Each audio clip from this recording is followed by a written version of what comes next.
feature something every day, give people a reason to come back every day. And with DeviantArt, as time went on, there's so much stuff getting uploaded, right? We're at 50, 60 million users, 400 million pieces of art. It becomes untenable to try to sort through it all and find the gems.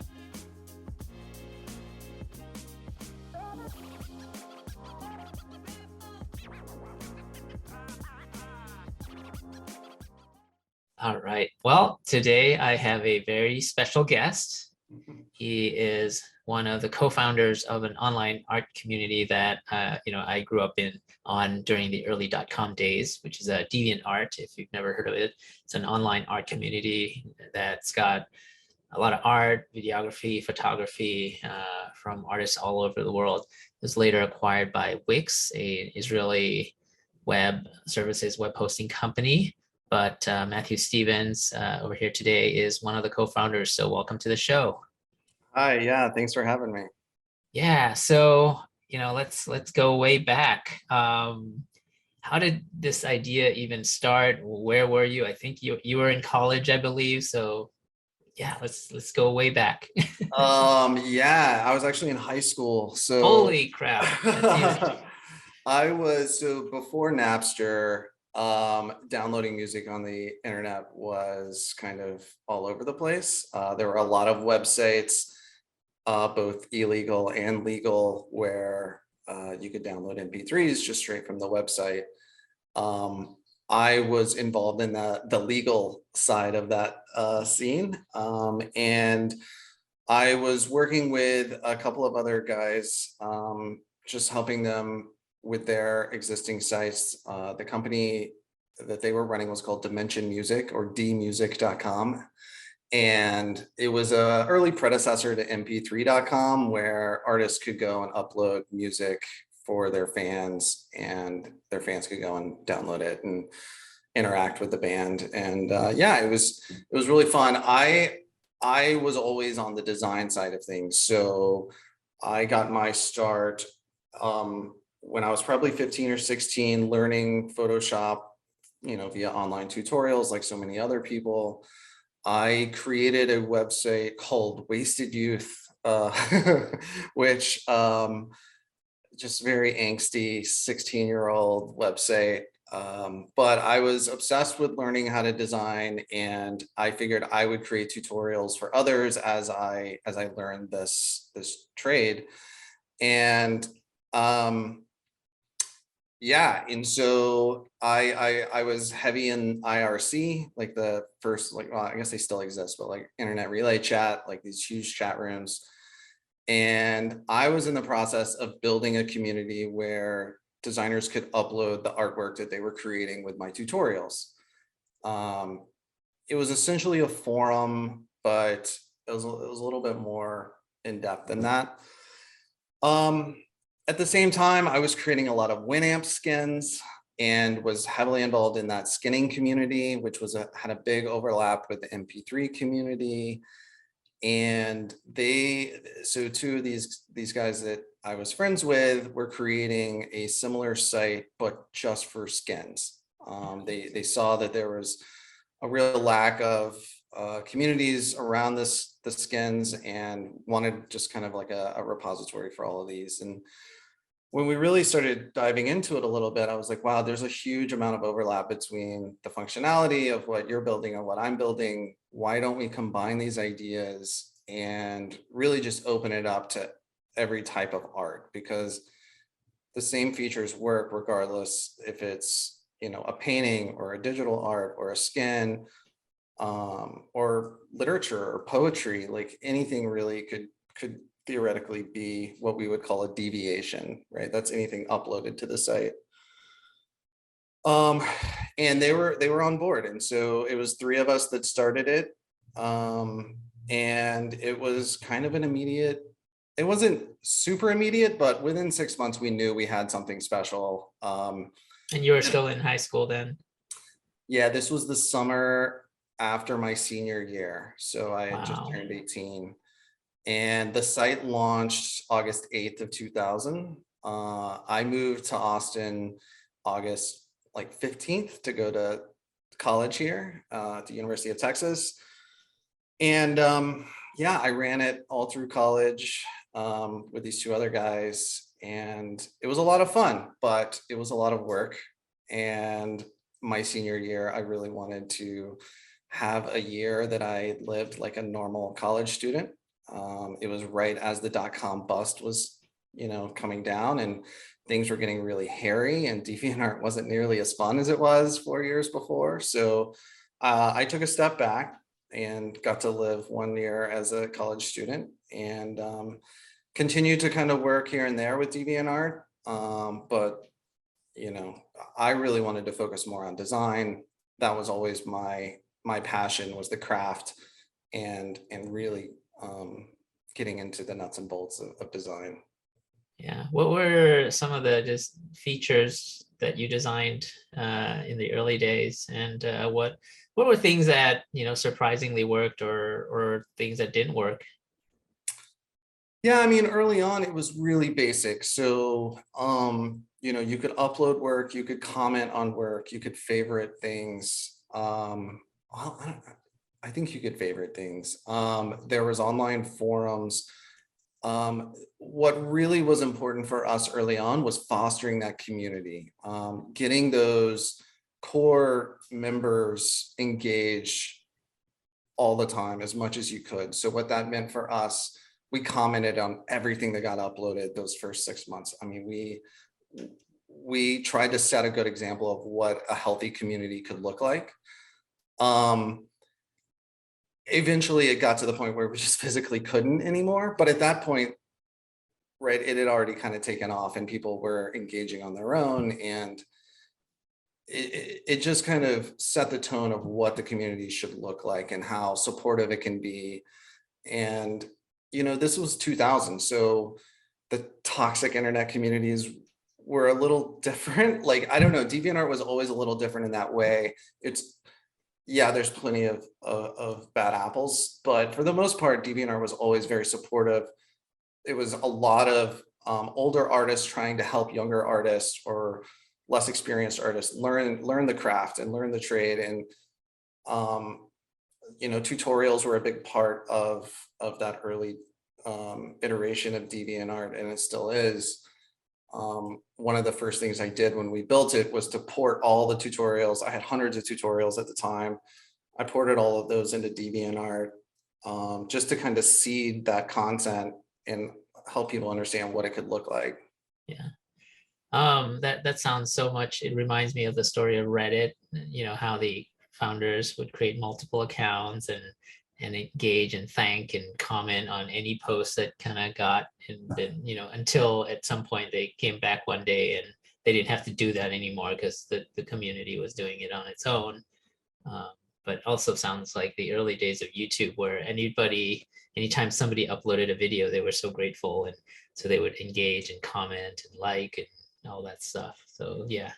I think it's super important. I think other things that we did, I mean, we featured artists all the time. We would write up like really nice blurbs about different artists that we felt were, strong community members. And we continue to do that to this day. It's called the Deviousness Award.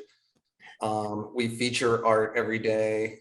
That was another lesson I learned from previous Wasted Youth, was feature something every day. Give people a reason to come back every day. And with DeviantArt, as time went on, there's so much stuff getting uploaded, right? We're at 50, 60 million users, 400 million pieces of art. It becomes untenable to try to sort through it all and find the gems. And so we didn't want to limit who could upload. We didn't want to, that there were plenty of sites that were already doing this moderation. We wanted it to be free and open, but create features like daily deviations where we could bubble up some of the stuff that we thought was really good, and kind of feature those artists on a daily basis. Yeah. So what did the staff look like? Obviously, somebody had to work on the design and then build the features, but it sounded like community management, also featured a big role into that. Yeah. I mean, early on, it was a core group. There was, the developer that built it. There was a CTO that kind of kept everything running. That was our biggest problem in those early days, was keeping the servers up and building new servers and dealing with the amount of traffic that we were getting. Because I mean, this is before solid state drives. This is before the cloud, right? This is before anything. Right. You had to have servers. You had to actually have your own, right? I mean, this guy just like sat in a colo facility building servers all day. It's like his job. It was brutal. And then we had a team of volunteers. I mean, that's one of the things about building a really healthy community from the ground up, is that people want to be involved. They want to help. And so those people helped in each of the kind of verticals within DeviantArt, right? There's a writing, there's a photography section, there's these different sections that needed their own kind of, not necessarily moderators, but just, people to help. And because there are like policy violations, there are things that need to be taken care of within the community. And at that point, we just couldn't afford to hire people. We had to rely on the community to kind of police itself. Yeah. I mean, even Reddit and those communities thing, having the notion of moderators is so important.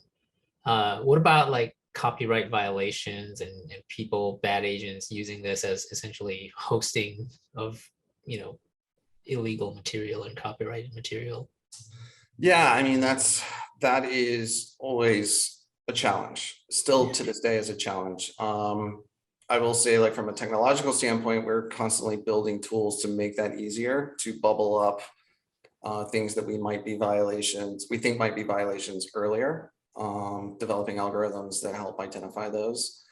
And then, yeah, building teams of policy violations teams, all these people that kind of help enforce the rules. And then defining the rules is always hard, right? Like, how do you define pornography? How do you define all of these different super gray areas?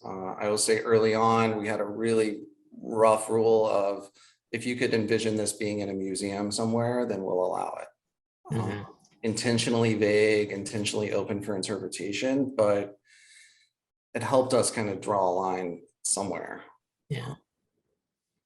So it sounded like the early community people were drawn perhaps for some of your tutorials and content. You seeded that, but also like, people went there for WinAmp skins. For people who don't know WinAmp, I mean, Matthew and I come from a time when OSs didn't come with MP3 players by default, and WinAmp was a pretty awesome MP3 player, and they had this notion of skins that you could make it look like whatever, and there were some cool like skins that made it look like stereos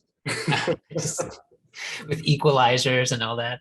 So cool. It really was awesome. Like, I really do miss a lot of that stuff. Yeah. Just being able to customize everything on your desktop and have a totally unique experience logging into your computer for the first time. Like, WinAmp's slogan, do you remember it? It's pretty awesome.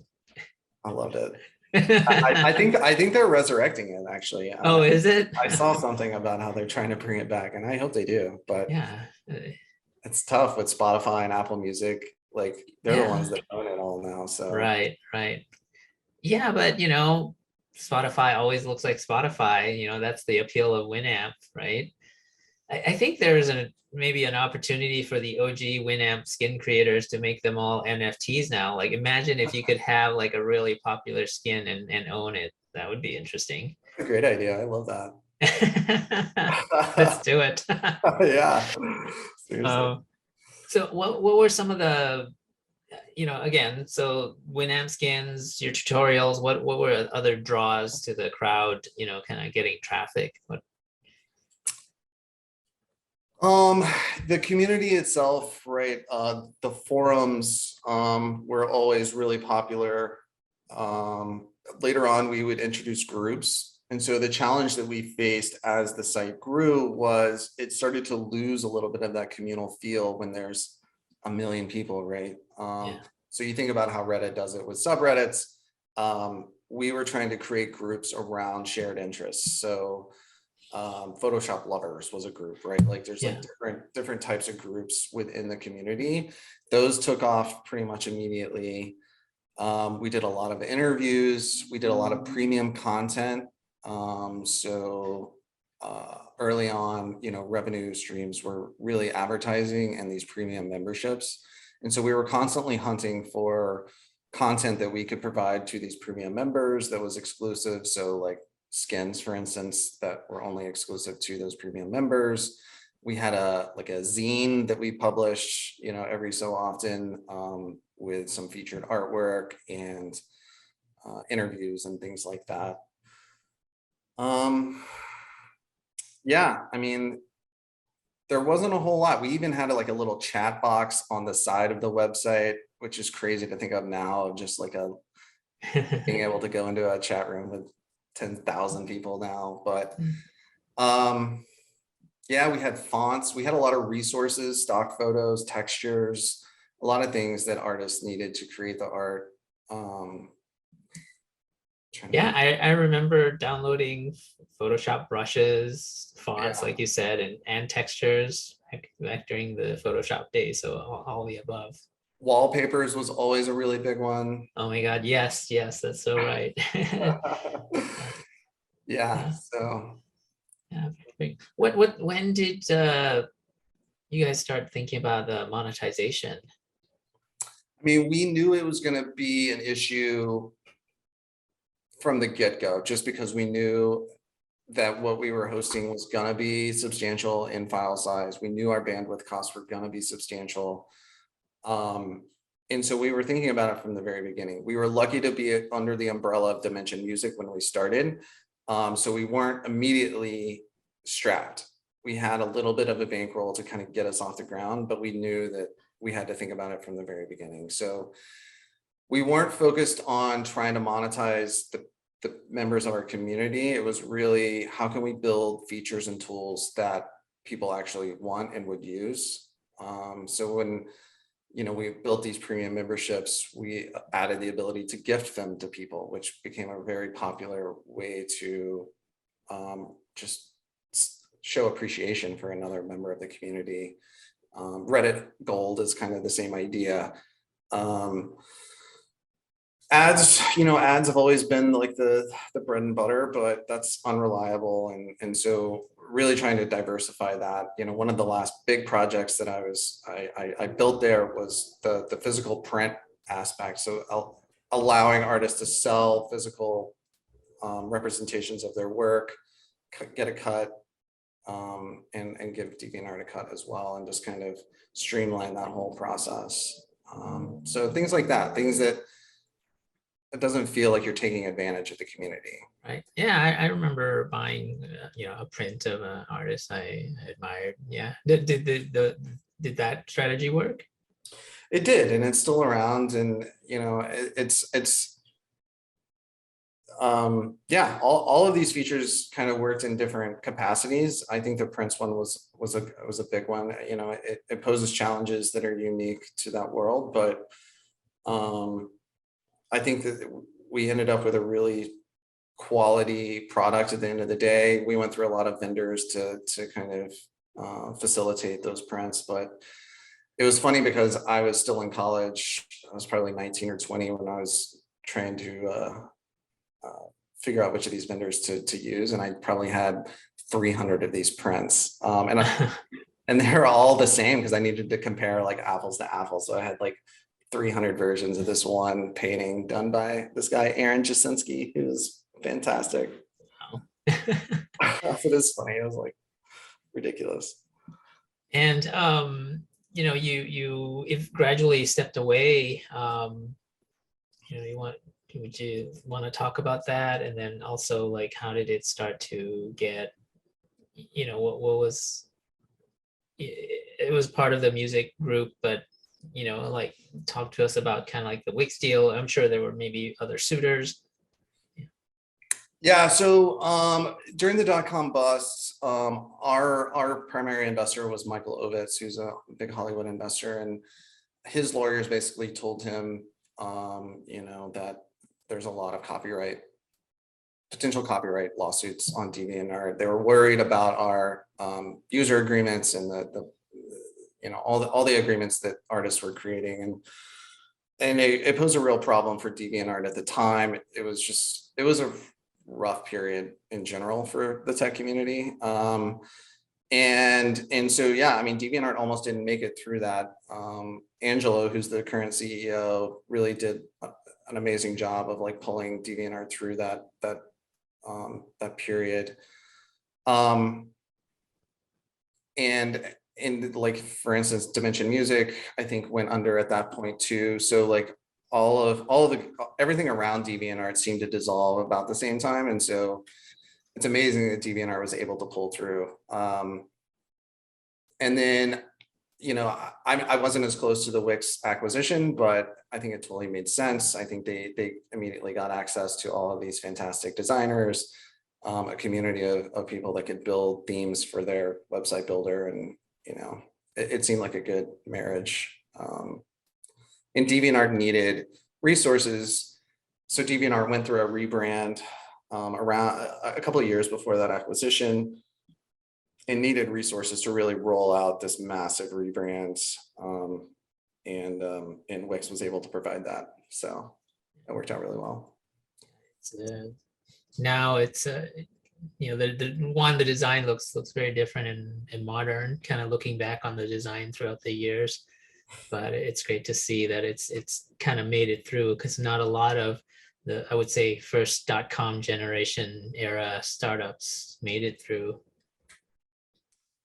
Yeah, I know. And DeviantArt more or less looked the same for a long period of time. And so it was great to really see it modernized, and just feels like it's part of the modern web now. Yeah.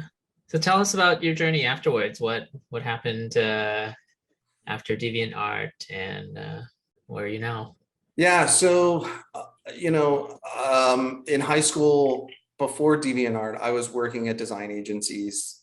Like I said, design is my passion, and I was designing throughout college while I was running DeviantArt, working with other agencies as well.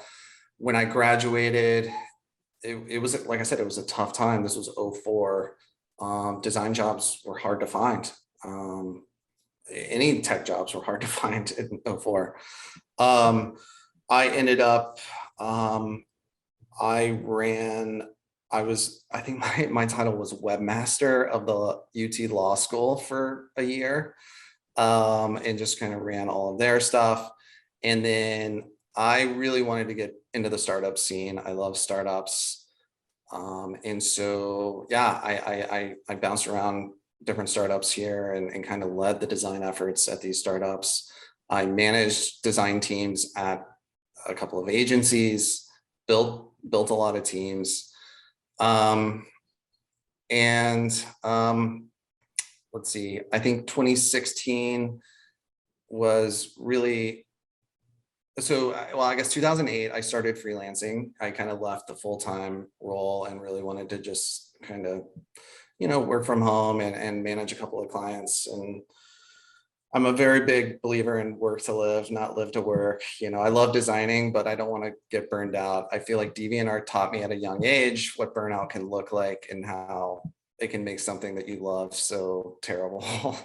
And I knew that's not what I wanted. So I felt like freelance was kind of gave me the freedom and control that I really wanted.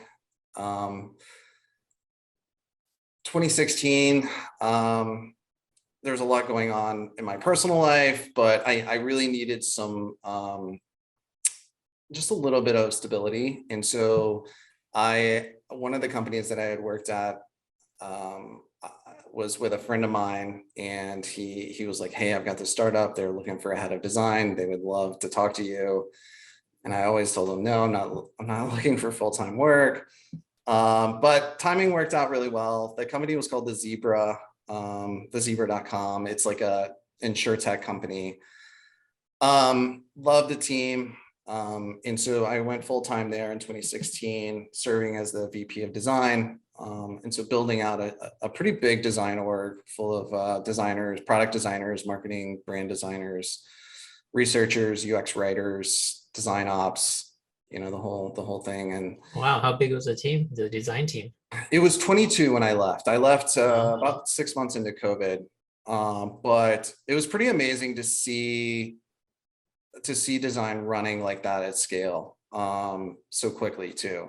And so now what I'm doing is kind of back into this consulting world and trying to help startups lay the right foundations so that when they do get to that stage, everything is set up. They don't have to redo everything, right? So building a robust design system, building a robust, brand and just design ops and all the processes, kind of get those nailed down. Really trying to elevate the UX maturity at the company and just making sure that leadership is bought in, that leadership understands how design can help them, service design in a way, right? So one of the big things that really helped at the Zebra was service design for other departments. So going to HR and talking about the employee experience, mapping out what the employee experience looks like using journey maps, and talking about the humans on the other side of their conversation, business development and sales, right? Talking about things from the prospect's point of view. What do they want to see? And things like that. And I think that really goes a long way in terms of creating advocates for design, and champions for the things that you're doing across the board. Yeah. And then you would design kind of like the experience, the Zebra software experience for the employees or the BD and so on.